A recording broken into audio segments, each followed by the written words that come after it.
cet après-midi athlétisme. Il s'agit de la finale du 100 mètres messieurs. L'heure est venue, en quelque sorte. Quel sera l'homme le plus rapide de l'univers francophone? Est-ce que ce sera Jean-Yann de Grasse, le Mauricien, qui est au couloir numéro 1?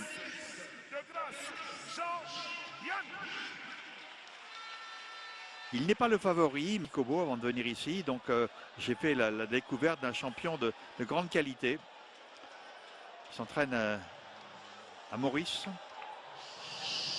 Une installation à cette échelle ne permettant pas de préparer des athlètes de très haut niveau. Donc, les concurrents maintenant sous les ordres du starter. Attention ici, on va suivre cette course avec un intérêt particulier. Cissé au 4 et Sikobo au 5, les deux favoris de cette course.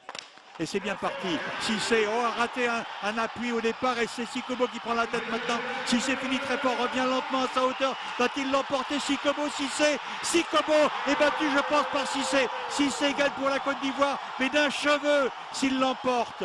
Ah, il y a eu une petite faute de course de Cissé, mais je crois que c'est lui qui l'emporte donc en 10 secondes 30. Il est allé plus vite hier, soit en passant, mais il a très bien maintenant. Mais je pense que Arthur Cissé est champion de la francophonie. C'est l'impression que j'ai eue. Mais on revoit cette course et on voit la pureté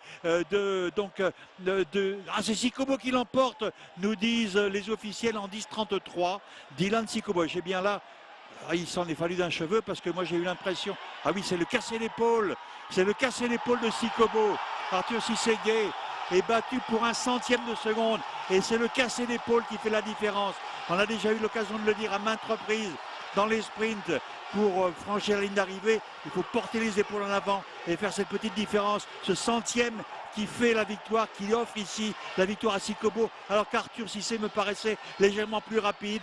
Mais c'est à hauteur des épaules que se mesure le chronomètre en définitive. Et de ce point de vue-là, l'écran de contrôle nous montre une infime différence entre les deux hommes. Sikobo a battu Cissé d'extrême justesse par la plus étroite des marges, assez cruelle peut-être pour les Ivoiriens qui attendaient de leurs représentants une victoire. Ici on voit bien sûr ici le concurrent ivoirien Arthur Cissé à la peine face à Sikobo qui est un peu plus relâché. Il a trébuché, il a failli tomber dans les 5 premiers mètres de la course. Ça sera intéressant de revoir comment ça s'est déroulé, mais là ça m'a frappé. J'ai cru que la course était perdue définitivement.